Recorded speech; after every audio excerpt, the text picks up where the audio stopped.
Tonight for dinner, we're going to have a frittata. If you're unaware, I'm working my way through this cookbook, one recipe at a time. So if that's something that interests you, then please be sure to like and follow. This is something you're definitely going to need to have a cast iron skillet or some other kind of skillet that can go into the oven, because you're going to start it on the stove, but then it's going to finish out in the oven. I've got my oven preheating to 375, and the first thing I'm going to do is I'm going to prepare one russet potato as a baked potato. I can stick it in the oven for 45 minutes, or I can use the microwave for 8. So we're gonna go the microwave route. And you just need to make sure that you poke holes in it all over the place and just pop that in the microwave. My skillet is warming, so while that's getting ready, I'm gonna go ahead and break 12 eggs into a large bowl. I'm gonna go ahead and whisk the eggs together. The potato only wound up taking 4 minutes, and really that was probably a little too long. They weren't very big potatoes, so I'm sure that kind of factors in, but it'll still be fine. To that, I'm gonna add a 1/4 cup of Parmesan and a 1/2 cup of Monterey Jack. And I'm gonna mix that cheese in with the eggs. Hot sauce is optional, so it's kind of a add whatever your heart desires situation. And mix that up. I have 1 onion that I want thinly sliced. I'm gonna add 2 tablespoons of butter to my skillet that's already warm. I'm gonna dice that potato. My butter's melted, so I'm gonna add in that onion.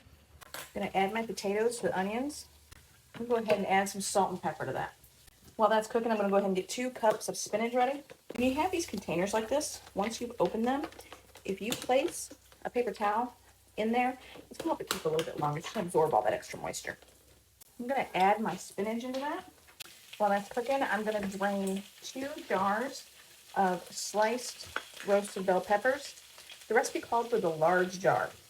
I don't know how big jars are where she's at, and the large jar seems really big to be using 2 of them, so I have the next size down.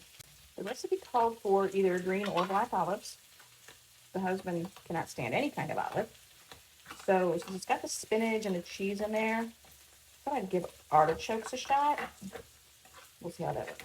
I'm going to add those red peppers, and I'm going to drain the artichokes. Add those in there. I'm just going to let that all cook down for a minute. I'm going to add that egg and cheese mixture in. I want to just make sure I pour this in slowly. I don't want it to overflow. I'm just going to leave this on the burner for a minute just to set the edges.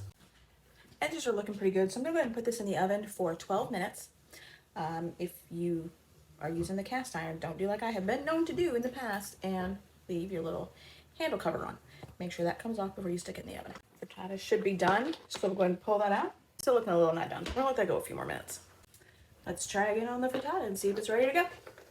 That looks much better. So I'm going to say the cook time on this, at least with the veggies and things that I had, was actually going to be about 25 minutes. So still quick and easy. And